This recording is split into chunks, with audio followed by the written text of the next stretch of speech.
नमस्कार दोस्तों। बड़ी खबर रीवा से है, जहां आपको बता दें आगामी 1 अगस्त को एमपीआरडीसी कार्यालय में धरना प्रदर्शन होगा।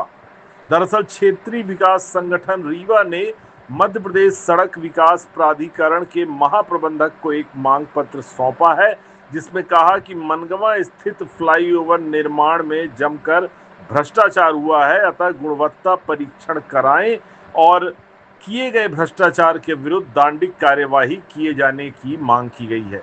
मांग पत्र में कहा गया है कि संविदाकार द्वारा निर्धारित मापदंड अनुसार न तो फ्लाई ऐश डाला गया और न ही 20 गिट्टी का प्रयोग किया गया, बल्कि मलकपुर तालाब का ब्लैक सॉइल उपयोग किया गया और 12 की गिट्टी का ही प्रयोग किया गया। साथ ही डब्ल्यूबीएम की थिकनेस में भी चोरी की गई और इस चोरी में विभाग के निरीक्षक अधिकारी भी बराबर सहयोगी रहे।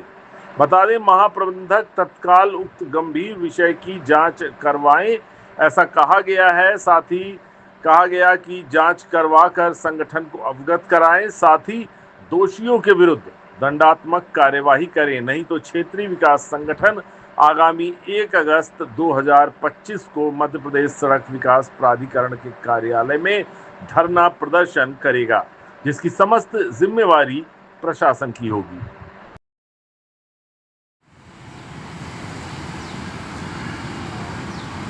आज आप यहाँ किस लिए आए थे? देखिए क्या है, रीवा से इलाहाबाद रोड पे जो मनगवा में त्यूनी मोड़ के पास फ्लाईओवर बनाया गया है, वो इतना अधिक गुणवत्ता विहीन है कि अभी 2 महीने हुए मुख्यमंत्री जी ने उसका लोकार्पण किया था। हालांकि वो 4 महीने से चालू हो गया है। जब ये अपना महाकुंभ चल रहा था उस समय से उसमें वाहनों का आवागमन जारी हो गया था। वो इतना अधिक गुणवत्ता विहीन है कि उसकी मतलब ऊपर की तो पूरी लेयर ही उखड़ गई है। उसमें जगह जगह गड्ढे हो गए हैं, धूल उड़ रही, गिट्टी निकल आई है। तो उसमें उसका काम इसी मध्य प्रदेश सड़क विकास प्राधिकरण ने कराया था। हमने आज एक मांग पत्र सौंपा है महाप्रबंधक संभागीय प्रबंधक मध्य प्रदेश सड़क विकास निगम को, जिसमें हमने मांग की है कि इस निर्माण में फ्लाई ऐश का प्रयोग किया जाना चाहिए, जबकि संविदाकार द्वारा ब्लैक सॉइल का उपयोग किया गया।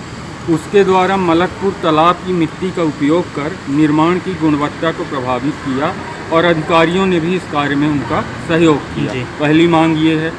दूसरी मांग है, उक्त निर्माण में निर्धारित जो कंपैक्ट होना चाहिए उसको कंपैक्ट नहीं किया गया तथा निर्माण की थिकनेस में भी चोरी की गई है। तीसरी बात है कि इस निर्माण कार्य को निर्धारित मापदंड 20 की गिट्टी से किया जाना चाहिए था, क्योंकि यह राष्ट्रीय राजमार्ग है और भारी वाहनों का आवागमन नियमित रूप से रहता है। परंतु संविदाकार और निर्माण अधिकारियों की मिलीभगत से 12 और उससे भी नीचे की गिट्टी का प्रयोग किया गया है, जिससे उक्त ओवरब्रिज फ्लाईओवर गुणवत्ता विहीन हो गया है। इसमें जो CRM की गुणवत्ता थी, जो WBM की गुणवत्ता थी, उसमें भी घोटाला किया गया। इसके अलावा सीमेंट, छड़ और जो निर्धारित पानी की तराई का मामला था वो भी, उसमें भी घोटाला हुआ। तो हमने आज संभागीय प्रबंधक जी को पत्र लिख करके और ये कहा है कि जल्द से जल्द तत्काल वो इसकी जांच कराएं और जो जांच हो उस जांच की रिपोर्ट से वो हमको भी अवगत कराएं, हमारे संगठन को भी अवगत कराएं। अन्यथा दिनांक 1 अगस्त से हम यहाँ पे धरने पे बैठेंगे और यदि वो ये सोच रहे हैं कि किसी भी तरह से लीपापोती करके और इस बड़े भ्रष्टाचार को छिपा लिया जाएगा, तो ये छिपने वाला नहीं है।